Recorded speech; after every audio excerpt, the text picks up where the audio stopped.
Okay, check, check.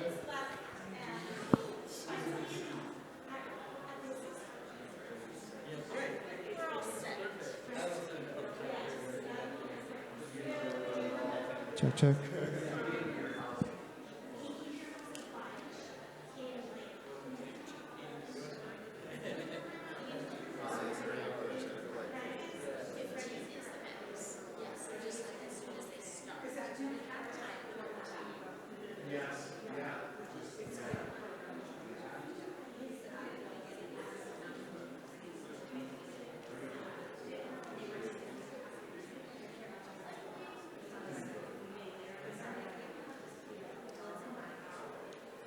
Check, check. Check, check, check. Check, check, check.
Hello, everyone.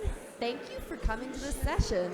I'm going to be your moderator. My name is Carolyn Pace, and I started a micro hauler called WAMPOST, which stands for Women-Owned Composting, about 6 years ago. I did that because there was no compost service available in my home city of Aurora, and services, and also composting is a really powerful way to fight climate change. I love. So I'm going to be passing it off for some amazing speakers today. I'm excited to have this opportunity to learn from and connect with amazing panelists. Our speakers today are Rosie Briggs with EcoCycle, which is one of the oldest mission-based recyclers and zero-waste organizations in the U.S., and they've been a huge mentor for me as well with what I've done. Also, Sean Brown with the City of Denver's Department of Transportation and Infrastructure. And welcome. Hello? Ooh. We have a ghost. Is this on? It's Great. on. Okay, welcome. Oh, shoot. If you're here for the water panel, please come forward. Yeah, come close. It'll be nice. Eric, I think one of the other speakers, the water panel, is linked into our... Flow, yes. Flow is water. Could you go down, to the water panel? downstream toward the energy. Great. Well, thank you all for coming to the water panel. I'm Diana Lane. I'm a member of the Leadership Committee for Colorado Jewish Climate Action. In my day job, I serve as the Director of Sustainable Food and Water Programs for the Colorado chapter of the Nature Conservancy. But I want to be clear that the Climate Summit is not sponsored by the Nature Conservancy. I'm here in my Colorado Jewish Climate Action hat.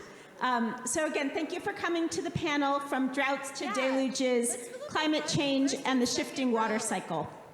I'm excited to have the opportunity to learn from and connect with our amazing panelists. So our speakers today are Dr. Imtiaz Rangwala, who's a research scientist at the Cooperative Institute for Research in Environmental Sciences at the University of Colorado, Boulder.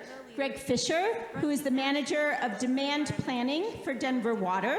And Dr. Tom Romero, who is the director of the Interdisciplinary Research Institute for the Study of Inequality at the University of Denver, as well as a professor of law and affiliated faculty with the Department of History at DU. So our program will begin with a very brief Dvar Torah from Rabbi Ruth Gelfarb, who is the rabbi for Synagogue of the Summit in Summit County, as well as serving as part of the clergy team at Congregation Har Hashem in Boulder. A Dvar Torah is a short teaching and will serve as our invocation for the program. Our three speakers will each present for 10 to 15 minutes, and then we'll have a few minutes for questions and answers and discussion at the end of the program. So again, thank you all for being here. Boker Tov, good morning. I feel so high up here. This is incredible. If you're in the back, feel free to flow to the front so that we have all our energy up close if you'd like.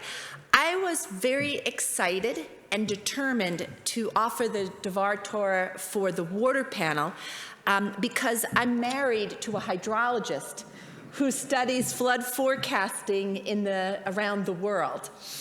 And I thought I'd begin by mentioning, does anyone want to take a guess how many times the word mayim or water is mentioned in Torah? 20. Great guess, kind of close. Anybody else want to guess? Yeah. 23. Higher. 50. Higher. 90,000. Lower. 90. Higher. Close. 416 verses mention mayim, water. Thank you for your participation. And in this week's Torah portion, Beshalach, we read the story of the Israelites coming to the Sea of Reeds. And the sea will be blocking them. And so they are faced with a challenge, certain destruction, or courageously going into the future. And thanks to one individual, the Midrash teaches us, a person named Nachshon, he had the gift of faith and holy recklessness and courage. And thanks to his gift of courage, faith, and holy recklessness, he took a step into the unknown that provided the inspiration and that led to the parting of the sea and providing a path forward. You are going to help us out because each one of our panelists is kind of a Nachshon. You probably never heard of him before, no? But you are like Nachshons, leading us into a future of possibility through your wisdom and knowledge and learning. And the last thing I wanted to say is we Jews have lived through many perilous times. And when the Jewish people faced the destruction of the temple and they thought their way of life had ended, a small band of determined people reinvented Judaism for a new time and a new reality. And those of us who are here today, we too are reinventing Judaism and its relationship to the world, as well as being the courageous folks who are needed to help move our community forward in a new path of climate sustainability. Thank you, and thank you for being here.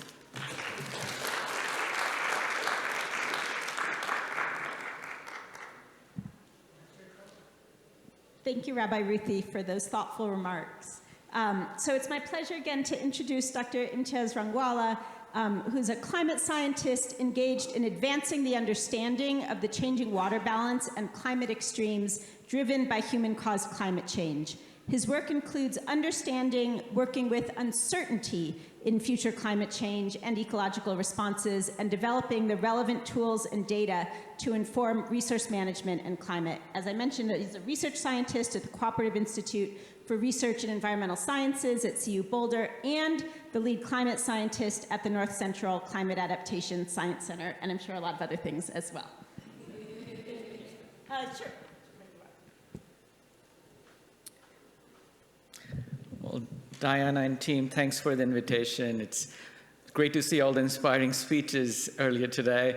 You know, what I'll do, a job as a scientist would just can be objective and talk about the problem and set a stage for our other speakers to kind of offer some solutions. So what I'll do is give you a little bit of what Climate 101 is in relation to what we should be concerned about, what should we be aware about, and then get into what it may mean for the water cycle, especially for us here in Colorado. So if you can move to the next slide. This is perhaps the most important graph or curve of our times. You know, this basically shows you the concentration of carbon dioxide in the atmosphere. And that number keeps changing very rapidly. It keeps going up, as you can see. Maybe you can see here when you were born and now where that number is. You see for the so this goes back 2,000 years. Actually, we can take this curve back in a very confident manner to 1 million years or even beyond that. And you see how stable it was for the last 2,000 years. And suddenly, it's just rising at a very rapid rate. And, you know, all the conversation this morning was really that effort for us to, you know, stop the curve from rising that sharply, flatten it, and perhaps bring it down, you know, by end of the century. A very challenging task. As we live our lives, we may not be paying attention to this, but the planet Earth is paying very close attention to this. It's very sensitive. Our climate system is very sensitive to those changes in our atmospheric chemistry. Next, please. So, you know, if you ask me to define climate change, or the human-caused climate change that we live in currently, I would say, yeah, it's an abrupt climate change, and it's abrupt because we are rapidly heating the climate system. And the last graph I showed, the greenhouse gases, as we're adding them in our atmosphere at a very rapid rate, we are rapidly increasing the energy in our climate system. And one way to quantify is that we are adding 4 to 7 atomic bombs per second of energy in our system. This is net energy added to the system. That's quite a bit of energy. And when you heat the system at such a rapid rate, the system will behave in a very different way. You're forcing it to change its behavior. And I'll come back to this over and over again, that much energy in the system just supercharges our climate system. You may have heard that our weather and the climate is on steroids. That's what it means. The steroids come from adding that just holding on to that energy in our system. We're not allowing that energy to escape. The greenhouse gas is just holding on to that energy and keeping it in our Earth system. Next, please. So as we've been trapping that energy, we're heating our planet. Planet exists in deep oceans and high up in the atmosphere, but we kind of live on the surface, and this is the measure of how the surface is heating up. And we have warmed by 1.2 degrees Celsius on average by now. That's about 2.2 degrees Fahrenheit. That's quite a bit of warming, and sometimes it's difficult to translate, hey, we have warmed by 1.2 degrees Celsius, and we need translators to kind of talk about that's a pretty abnormal situation, and that's just rising. Next, please. Colorado has warmed, so we are in an era of global climate change that's driving climate change at all scales, local to regional. So it's the global climate that's changing, and we're all experiencing across the globe. And Colorado is responding. You see it's rising even faster here. Land's warming faster than the oceans. And so we have warmed by 3 degrees Fahrenheit by now. Parts of Colorado have warmed faster than others. See, the west slope is actually warming at some of the fastest rates in the country. Next, please. So you may have heard about this 2 degrees Celsius target. You may have also heard about 1.5 degrees Celsius, that many island nations don't want us to warm more than 1.5 degrees Celsius because they'll be underwater, given that. And 2 degrees Celsius is really bad for them. But it's bad for all of us. Going beyond 2 degrees Celsius warming, the consensus amongst most scientists is that it's really in a dangerous territory, extremely dangerous territory. And this is a graphic from the National Climate Assessment showing this ticking clock, and what it shows that in most of the scenarios of carbon emissions, we hit 2 degrees C by 2050. We'll have to work extremely hard to keep it on our planet under 2 degrees Celsius, and there is only one scenario where we really rapidly bring down our emissions. Next. This was a survey done by the Guardian of hundreds of scientists participating in the IPCC report, and most of them basically say it's, given whatever we're seeing right now, given the current trends, they don't think we can keep the planet below 2.5 Celsius by the end of the century. Some of them think it's be 3 degrees Celsius. Very few thought we can keep it under 1.5. So this is when they're asked, okay, what's your gut saying? And that's where they're going. And that's frightening, right? Next, please. So I think one of the key messages I wanted to say is climate change is not going to cause, we sometimes think that climate change is causing incremental changes. And what we need to be coming to terms with, that climate change can cause transformative changes in our system. So system will change to something very different than what we are used to. And that's where the danger from a changing climate at that rapid rate is. At all scales, from local to regional to continental to global. Next, please, Ben. Just a couple examples from our backyard.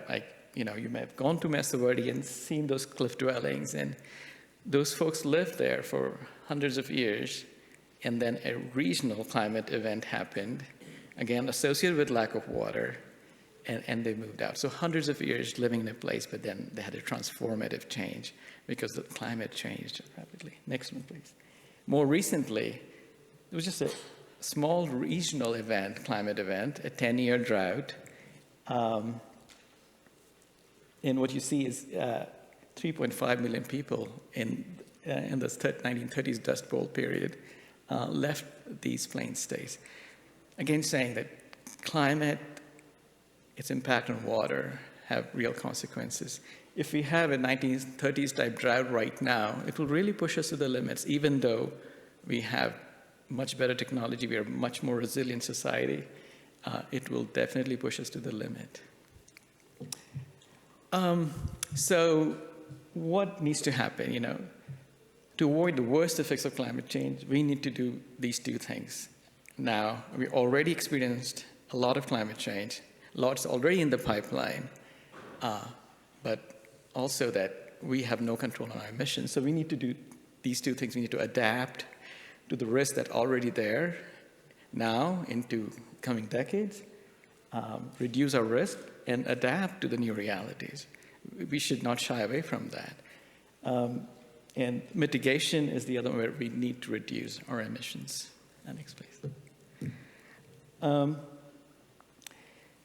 So coming to the water cycle, as I was planning to do, what is climate change doing to our water cycle? I talked about the energy. That energy is really intensifying the water cycle. You see all these arrows, the red arrows, it's like water flows through the system. You know, our water comes from the ocean, ultimately, and flows down back to the ocean.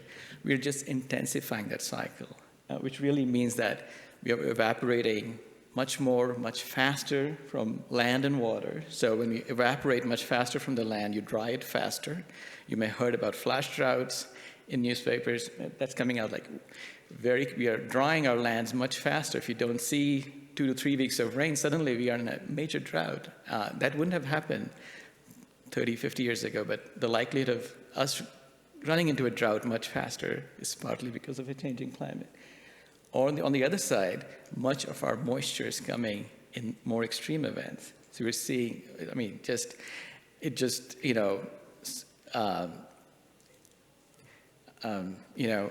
scientists were thinking, okay, the risk from extreme precip will increase by such percent, but we are seeing the numbers are much higher.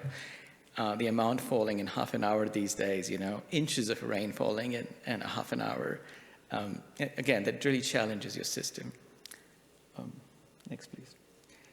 So if you read the recent Climate Change in Colorado report, I'm just saying, putting some salient pieces here from that. The big message from the changing water cycle is extreme weather becoming more extreme. And really, when the extreme events happen, these extreme weather events happen, that's where the biggest impacts are. So as I said earlier, expect more intense precipitation, more water is going to be delivered in extreme rainfall or snowfall events, more intense and rapidly evolving droughts. I talked about the flash droughts, and the potential that parts of Colorado will experience more desertification. With snow, it's just less snow for us in the future. We expect to have more rain than snow, earlier snow melt, earlier runoff.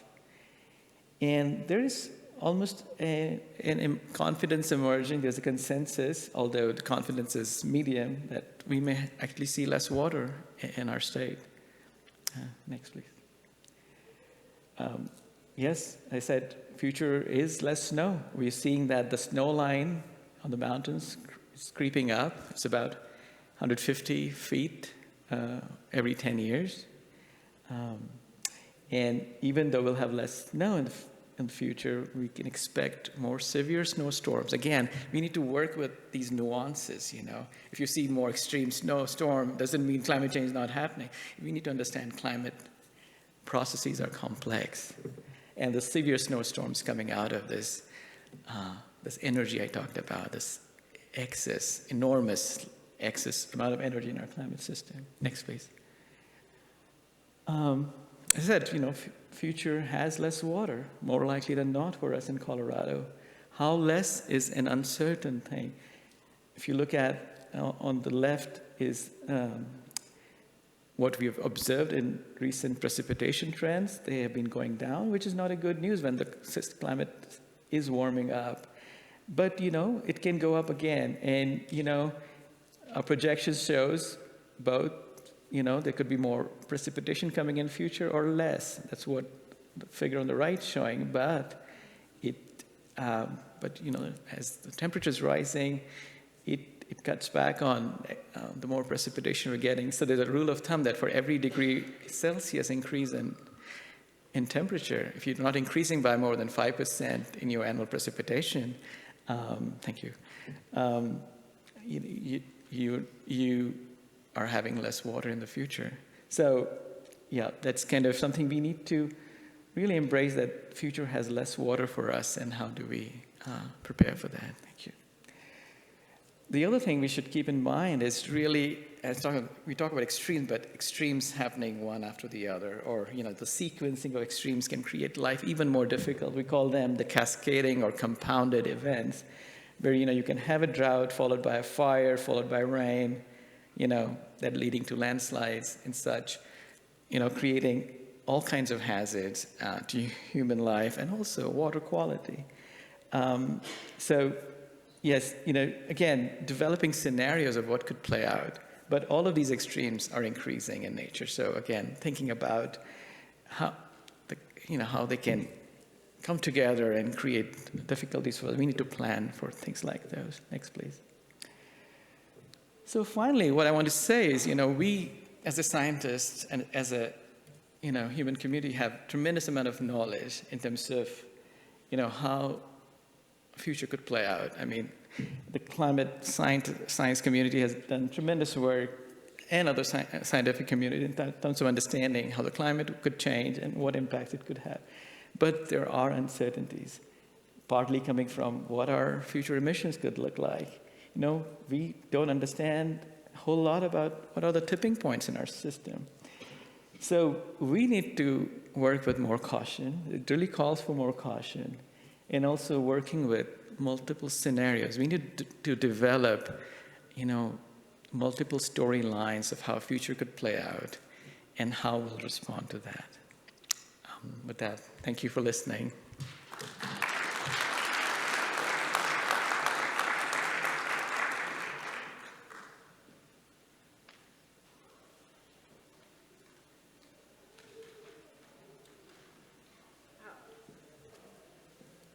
Thank you, Imtiaz. That was such a clear and helpful overview of what we're facing with climate change and the water cycle. I'm delighted to introduce Greg Fisher, who's the Director of Demand Planning for Denver Water. Greg is a lifelong resident of Denver. He's had a more than 25-year career at Denver Water, starting in the survey department, moving to the rates department, and then into demand planning. And we're so glad that Greg could be here to share his in-depth knowledge of Denver Water with us. And it's relevant for people who don't live in Denver also. We serve more than Denver, in fact. Thank you very much. I really appreciate being here. As I was listening to the plenary session, I'm confident that I'm taking more away from this session than I'm giving to you, but hopefully I can give you a little bit of what Denver Water's thinking about and leave you with a little bit of hope. I love part of that message was hope this morning. I think part of the other message that I want to impart today is small actions can lead to big actions. So hopefully Denver Water is helping with that, but I'll talk a little bit more about that.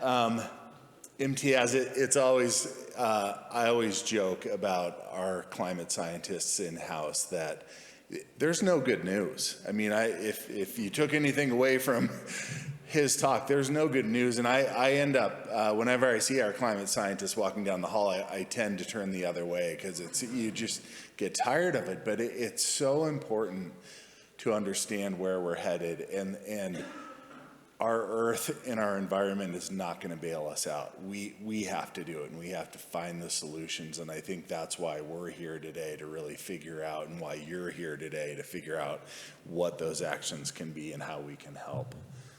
I'll tell you a little bit about Denver Water, if you don't mind going to the next one. So we've been here over 100 years. We serve the city of Denver and then a lot of the surrounding suburbs, Littleton, Lakewood, Greenwood Village, Cherry Hills. We do that.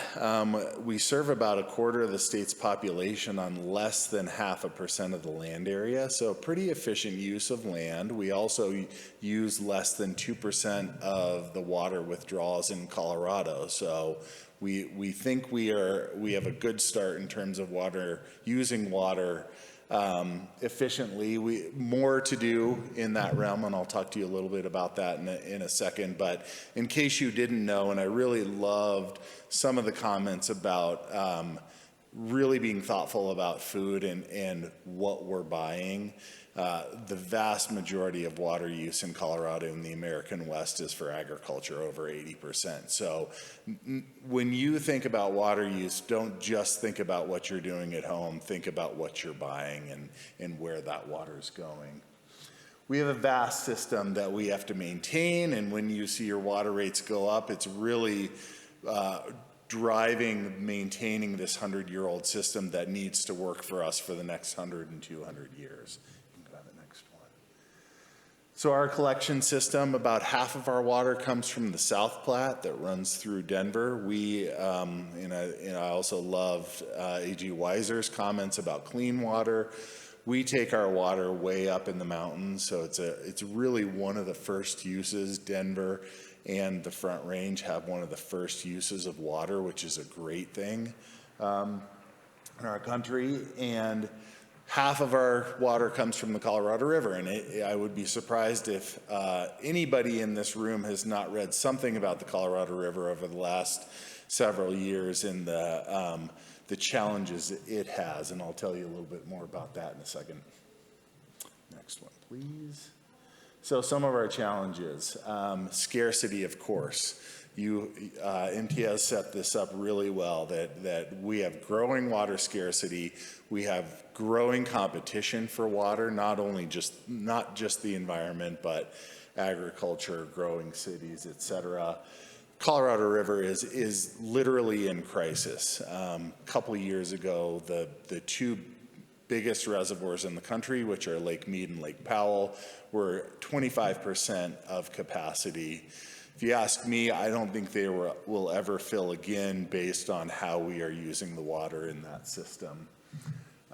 We've been overusing, and I never mind pointing to that's largely, we call, there are 7 states that use the Colorado River. We split them into Lower Basin, which is California, Nevada, and Arizona, and Upper Basin, which is Colorado, Wyoming, Utah, and New Mexico.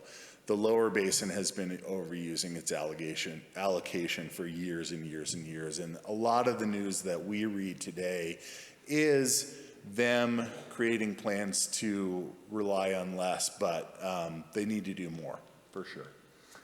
Urban challenges, something we're living with every day. So as Denver grows and as our major metropolitan areas grow, we become more dense, we put in more concrete. That really exacerbates this climate change. We're feeling heat more intensely in our urban areas because of that climate. And I love, like, if you walk away from anything I say today, it's plant a tree. Plant a tree anywhere you can plant a tree, because that's one of the great adaptations that we can make in urban areas to rising temperatures. Of course, lots of environmental justice issues. We have a lot of communities. You'll drive through Denver and see swaths of bluegrass, which we're really trying to be more thoughtful about. But then also drive through communities that have just bare ground, no trees, and really feel much more intensely that heat and don't have the resources to put in landscapes. So we're trying to address that through our conservation programs as well. And then water system sustainability. We continue to need to meet the commitment to meet all of your water needs. And that becomes harder and harder with climate change, for sure. You heard enough about this.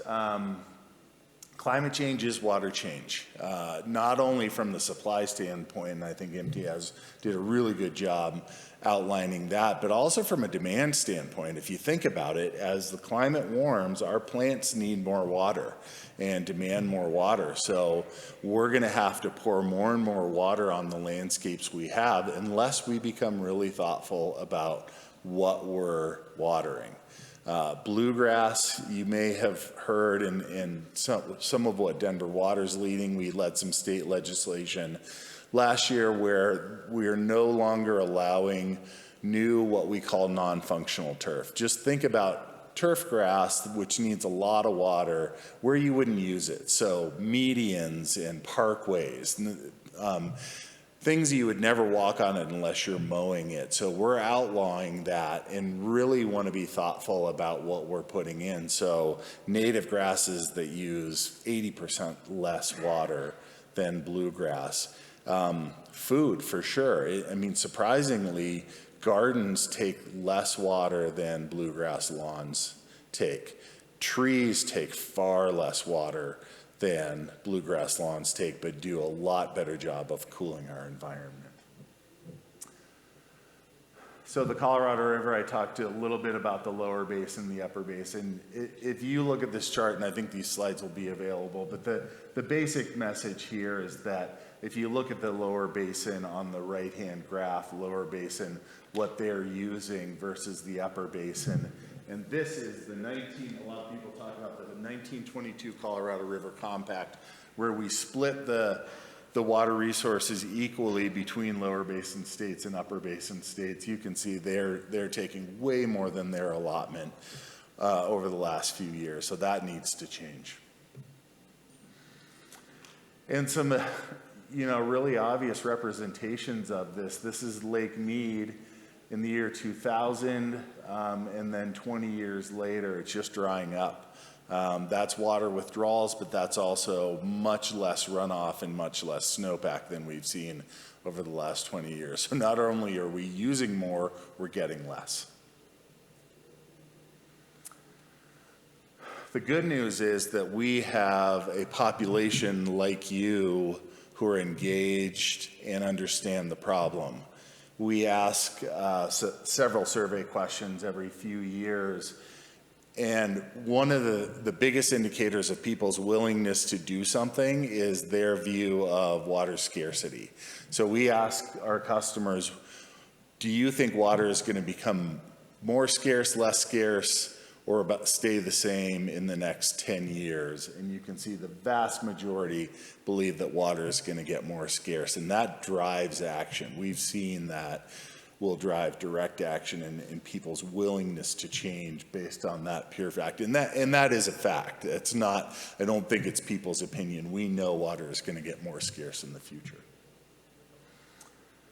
So meeting our needs, and I love that you had a very similar scenario. So what we also need to do as a responsible water utility is not just think about a single future, because I think as planners, we finally are able to admit we don't know the future, so we need to prepare for a lot of different futures. Whether we are able to emit less, whether we can turn the tide on warming, or if it continues, we need to be prepared for all of those things. So our long-term planning department, of which I'm included, tries to do that and tries to be rather agnostic about like what we think the future is. It's really a dangerous thing to I like that future the most, so let's plan for that. We need to be prepared for the futures that we don't like too. Reuse is one big part of our solution. So we have the ability, when we take water from the Colorado River, which is a different basin, we have the legal right and responsibility to reuse that water. So we use it once, capture it, treat it again, and then put it into a separate distribution system. And that waters most of the parks around our service area. So this reuse water, this purple pipe, if you ever see purple pipe, that's reuse water. It's not potable, so don't drink it, but it's a really effective water for grass that doesn't need drinking water. Golf courses too, yes, thank you, yep. So new supply, we've been working for decades now to increase the storage in one of our reservoirs. We're actively increasing our gross reservoir, which is near Boulder.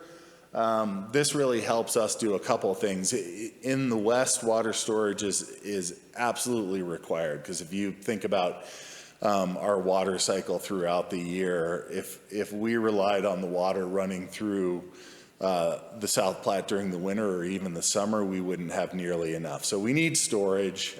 We need to add some to it. I wouldn't say that that's our primary focus right now, but we recognize that we need storage. And it's a difficult task these days getting through the federal permitting process. It took us about 20 years to secure a permit for this going through the federal process, so a little bit crazy. Partnerships. I think one of the things, if you talk long enough to people in the water business in Colorado and probably in the West, is that it is such a parochial view. It's like, this is ours and we're not going to share it. And what we found is that even though we have a line around our service area, we need to find partnerships and collaboration. There are no good solutions with us going it on our own. So in the past, we have created a Colorado River Cooperative agreement, which was a landmark agreement with West Slope entities, a lot of the West Slope entities that we deal with. We have an agreement between Aurora, Douglas County, and Denver Water where we use some of those reusable supplies and actually create a reusable loop around the entire Front Range. So really being thoughtful about how we, thank you, how we are using the resources of other communities and how they can use ours to all of our customers and all of our constituents benefit. Forest to Faucets is another one. I just want to highlight that one because of the LA wildfires. We have been working extensively for the past decade to really make our forests healthy and thin them and make sure that we don't have something like LA. Most of what we're doing are up in our watersheds, not down here in our communities. But we have done forest projects where we've saved essentially $1 billion of infrastructure because of that forest thinning. So that's important work that will continue. So I think my last slide, one thing that my group in particular, I'm head of our conservation group, we think this adaptation really comes with using less water. But what our mission is to find out how to use less water without a lot of sacrifice.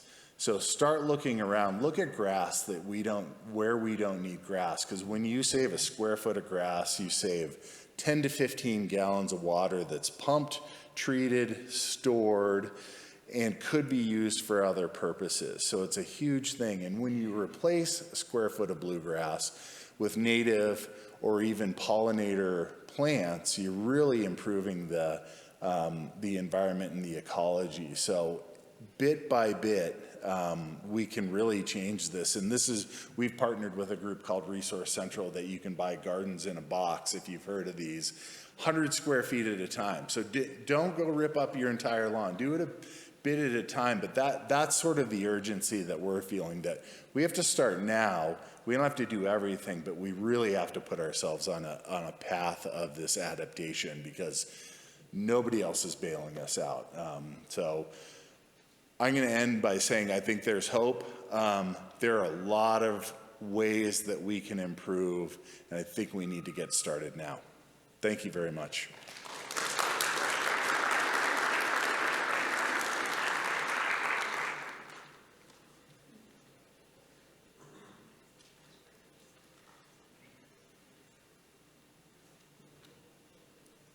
Thank you, Greg, so much for that deep dive into some of Denver's programs and challenges.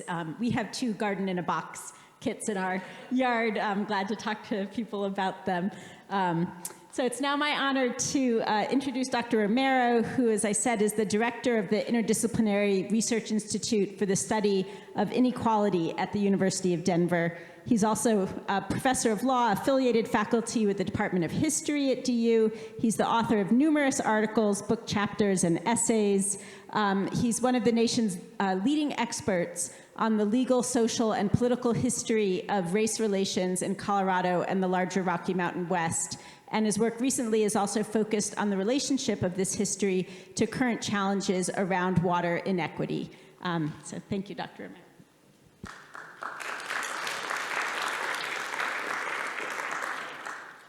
It's an honor to be here today.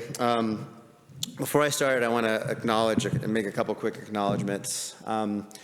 First, I want to acknowledge the people that are not in the room, the people that clean this space, clean this entire building, that maintain the grounds here. They give us the privilege to have these types of conversations. It is so important that, certainly in my work and much of our work, we get to be in places where we get to have the opportunity to really think differently about some of the important challenges facing our time. I also wanted to acknowledge the 48 indigenous tribes that have called this place we call Colorado home over several millennia. What I'll say about that and with them is that these tribes, these indigenous peoples over this time have long sought to live in sustainability, and I think most importantly, kinship with the natural resources that they are working with and that they live in close proximity with. Water, air, you name it, right? And so part of what my goal here today is to give you a sense of some of the ways that we need to think differently about water and think more inclusively about water. In my time today, I'm going to tell you a little bit about a project that I've been long working on about how and in what ways we bring a racial justice or racial equity lens to the work around water. And as many of you are wondering is, what does water have to do with race, right? What does water have to do with racial justice? Can we go to the next slide? So as one definition, I'm going to give you some definitions here, but one definitional piece here that I don't have, but I'll talk about is justice being about thinking about and caring for the most vulnerable among us. That will be certainly the way that I think about justice and want you to think about moving forward. But if we look at our water law, our water policy system in Colorado and in the United States, I argue that it's based upon a Jim Crow system, right? One that has been deliberately and intentionally created, right, to create inequities and to create racial inequities. And that happens through a variety of different factors, not just through water law and water policy, but through land use law, through real estate law. And interestingly enough, and most importantly, and I'll sort of give this example here in context of Colorado, is when we think of our water law system, when I teach water law at the University of Denver, my law students take that class, I tell them, you are not in an environmental law class. You're in a property class. And they say, what do you mean by that, Professor Romero? And so I tell them, I say, when you go outside and when it rains and when you stick your tongue out, right, and you catch a raindrop, or when it snows and you catch a snowdrop, do you know that you're committing theft? Theft from probably Denver water, right? Because what have we done here in Colorado is we have made every single raindrop, every single snowdrop a property right that is owned by someone else. See some shock here. That's usually the case, right? So when you think about our water law system, right, it's based upon a property system. So we call the doctrine of prior appropriation, right? And we allocate water rights. So when Greg was talking about Denver having a very good water right to the Colorado River, right? It's an early water right in which Denver, based upon that property right, gets to pull that water before anybody else on the Colorado River watershed, right? So that's an important way to kind of think about some of these challenges, right, that we have moving forward around water law, right? Because it's based upon a property system that is designed to create inequities in some ways. If you want to go to the next set of slides. Some of the ways to think about this are certainly connected to larger issues of environmental justice, right? So this slide that you see up here is just one way to sort of demonstrate, if you think about who owns property, where you have access to property, right? Where you can buy property, where you can't buy property, right? Particularly in the history of the United States, it's connected to racial identities, right? And connected economic access. And so what that means is that for many communities of color, particularly around the United States, but in Colorado, you are living, right, in terms of your air, in terms of your water, to some of the most polluted places, right, that we have in our state. Next slide. So let me give you a couple additional notes on terminology. I'm a law professor after all, and words have meaning. When I talk about race, right, race is not natural, right? It is not real. It's not a biological phenomenon, right? It's a social construct. It's based on a whole bunch of attitudes and ideas and ideologies. But what gives it power, right? What gives it meaning? It's the law. It's the color line, right? So when I talk about the color line up here, I'm really talking about law or what we might think of extra legal categories in which the law is enforced, right? Through a judicial system, through judicial acts, through allocation of rights, through those who don't have allocation of rights. So when I talk about the color of water in Colorado project, I'm really talking about the ways that our legal system, right, has created and uses its legal system to create these sort of racial inequities. So some of the things that have certainly been true in my lifetime, things that are still ongoing, is we don't necessarily live in a colorblind age, right? We continue to struggle, right, with how and in what ways we want to think about these things. And so if there's one takeaway that I hope you all have out of my talk today, is that you are color conscious, right? And for some of us, that might mean we don't get funding from the federal government in the next 4 years to be color conscious, right? But as a larger project, right, in terms of thinking differently and thinking about the ways that we think about the most vulnerable in our system, we need to be thinking about some of the most salient social categories of inequality here in Colorado and the larger United States. So what I want to do here in my remaining time is to give you a little bit of a sense of what this looks like in one particular community. Next slide. You all are familiar, I hope, with what happened in Flint, Michigan, beginning in the early 2000s. It received nationwide press, right, in terms of, most importantly, what happened when they changed their water portfolio, right, their water rights system, from one that had a pretty clean amount of water to one that was pretty dirty. And if you go to the next slide, right, what we learned from the experience in Flint, Michigan, right, it was one based upon Jim Crow, right, one based upon decades and decades of land use practices, right, that concentrated in a segregated African-American community, other sorts of political practices that made water decisions basically in a largely homogeneous white governing board, right, of water utilities. And so it created a system, right, unlike other systems that we've seen in the history of the United States, right, one based upon segregation and unequal access. Here's an example you probably don't know about, but I think is one that's really nicely demonstrative of what happens. This is a city in Ohio, Zanesville, that began to develop and grow in the 1950s and 1960s. And one of the things that you see up here is the ways that the water utility, as they began to build out their water lines, right, and they began to basically build out waters to new homes, so you could have clean running water and clean sewage, they bypassed the black community deliberately, right? And they did this for decades. And the black community, the only way that you could get clean water was, first of all, the only way you get water is you had to do rainwater capture, which is largely illegal in Colorado. It's just so you know that, right? And they then had to boil that water, right, in order to be able to use it. So that's kind of another demonstrative example. So let me show you the example here in Colorado. It involves work that I've been doing in Northeast Denver, in particular in the Commerce City neighborhood. Those of you that are familiar with Commerce City know its larger land use history is one that, if you look at 270 on the map, right, you see, if you're driving down 270, you see all those oil refineries, right, that have been there for almost 100 years now, right? And I'll talk a little bit about what that larger history of those oil refineries look like. You also have the Rocky Mountain Arsenal, which is now a wildlife refuge, but beginning during World War II, they made mustard gas there, right? Chemical weapons of warfare.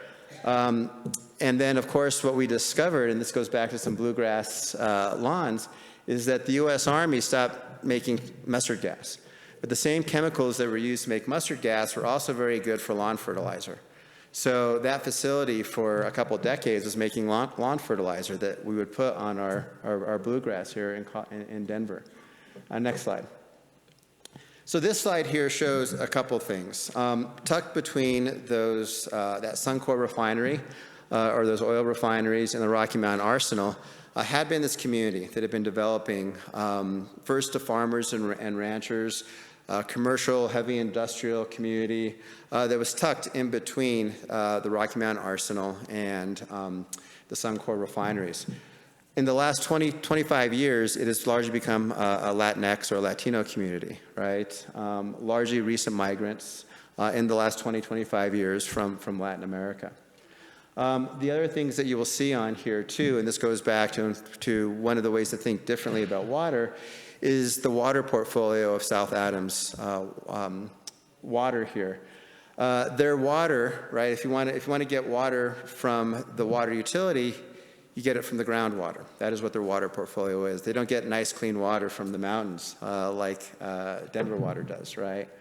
And so that has particular ramifications in terms of the water that people are getting out of their taps. Next slide. So let me give you a little bit of some of these ramifications are. Beginning in the 1950s, residents in this area began to have huge concerns, right, with the quality of their water.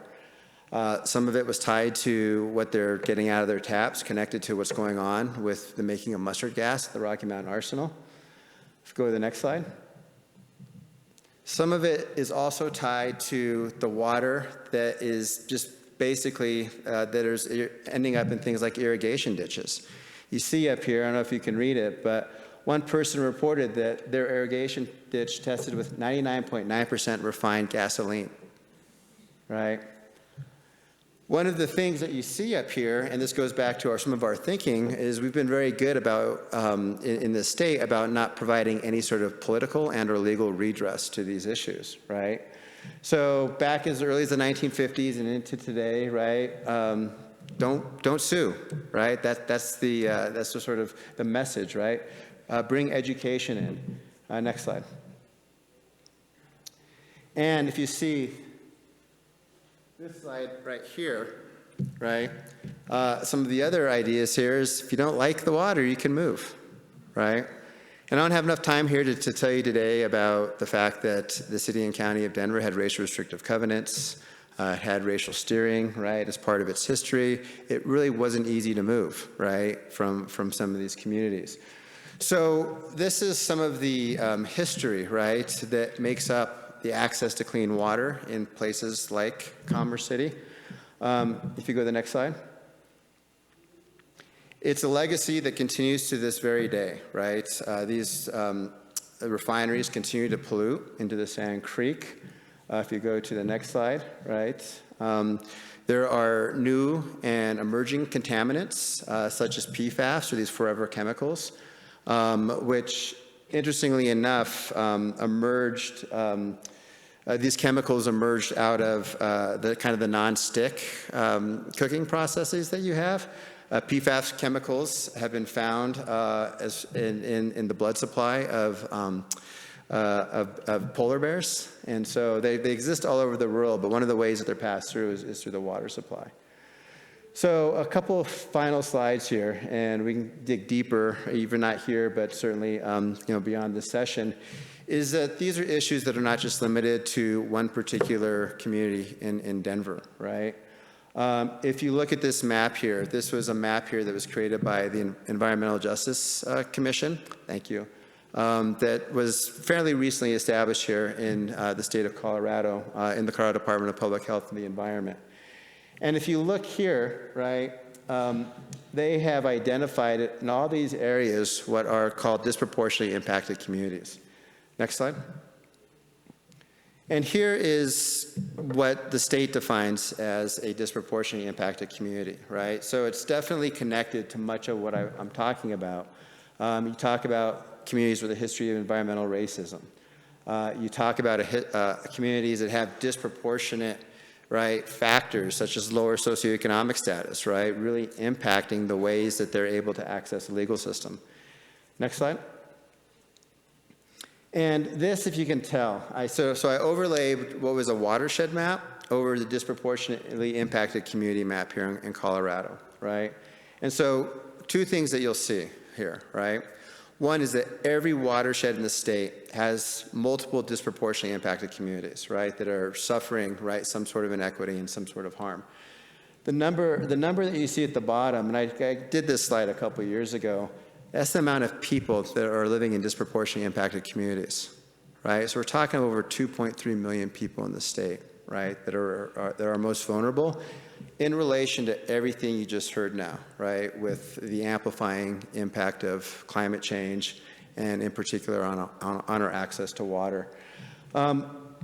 Unfortunately, we have, and going back to kind of what we'll finish up here, is unfortunately, not everyone gets to live in the service boundaries of Denver water.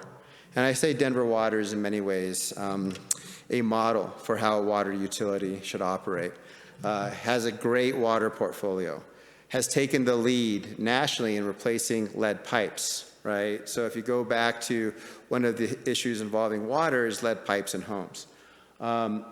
We have 2,000 public and private water utilities in the state of Colorado, right? Most of them are marginal. Most of them don't have access, right, to the resources that a Denver water has. So that's one of our huge challenges of our time in this state. And with that, I'll leave it there. I think I just have a thank you slide, so.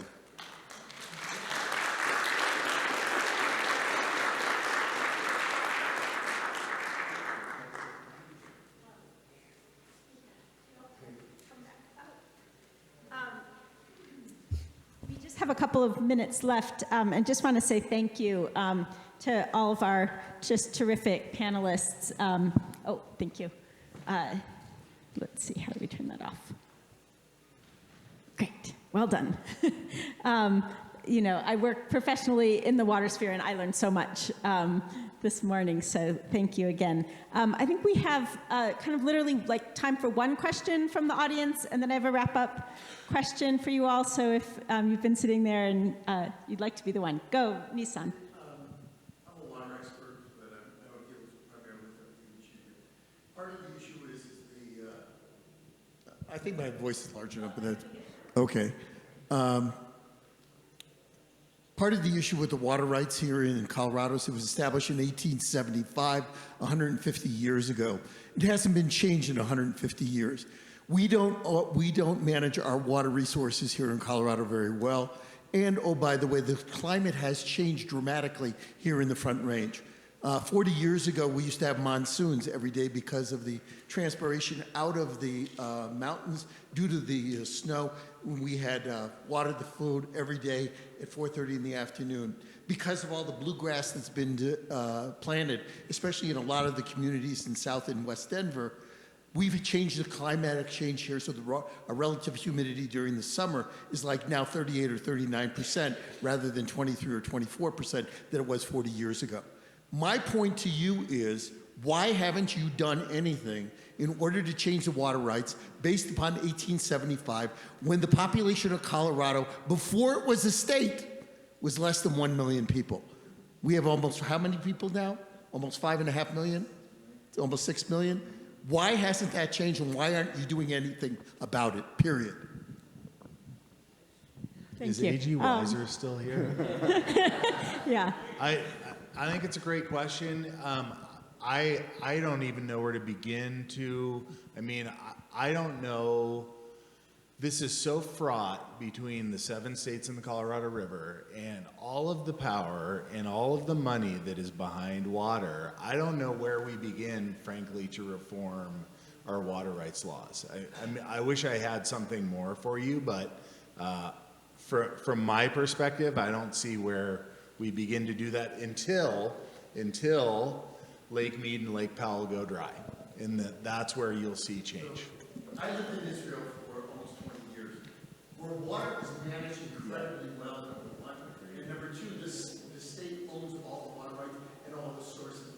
Matter of fact, the desalinization program on its overflow goes back into the Sea of Galilee in order to keep the Sea of Galilee fed with water, because that's the main water source in the state of Israel.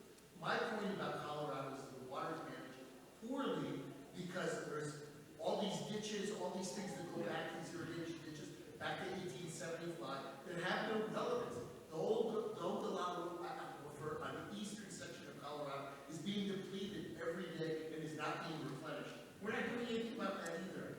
My point is, why can't Colorado get it together in order to take the hands and say, you know, this is a real problem. We need to get rid of this problem and manage the water for the population that exists here. And besides that, we're going to have droughts and deep desert Well, thank you for bringing up like what's such a big question, probably beyond what we can address right in this moment. And since we have kind of reached our moment, I would love just really quickly for our three panelists, you know, if you do have one takeaway action or engagement that you hope everyone here will leave with, I'd love to just hear a closing word from you, and they may be available to chat afterwards as we move into the lunch hour. Sure. I'll start with the passion. I love the passion. All of us that deal with water, there is deep passion in water. And I would say that as I go around the state, one of the things that I've found is that everybody talks water. Everybody does, right? All the time. And we tend to talk about it, though, maybe with a little different accent in one place, maybe some different terminology in the other place, but everybody talks water. So bring that same passion to all your conversations. Talk water, right? I think that's one of the kind of, for me, one of the things that I think we need to find, that's where we can find consensus. You know, in a time that people don't seem to want to find consensus, I do think that that's a place that we can find consensus. So talk water, bring that passion.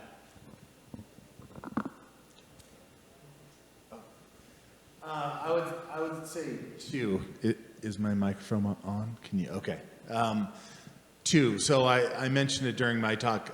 Small changes. Continue to look for opportunities to plant a tree. Continue to look for opportunities to take out bluegrass where we don't need it and put in something that's more ecologically beneficial, for sure.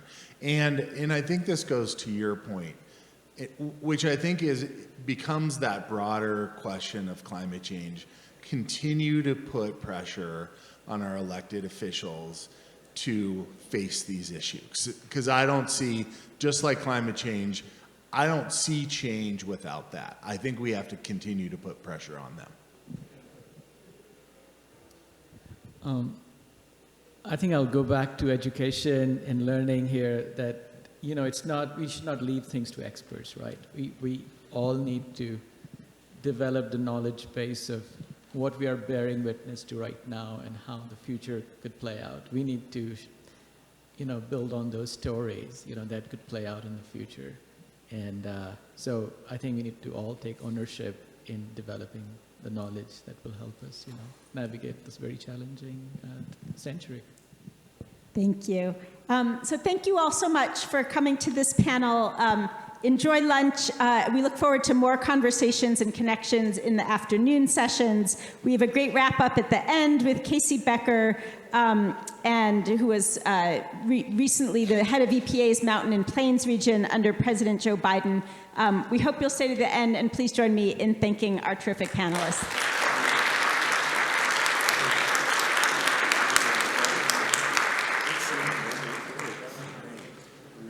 Thank you all so much. We have a little water bottle. Thank you.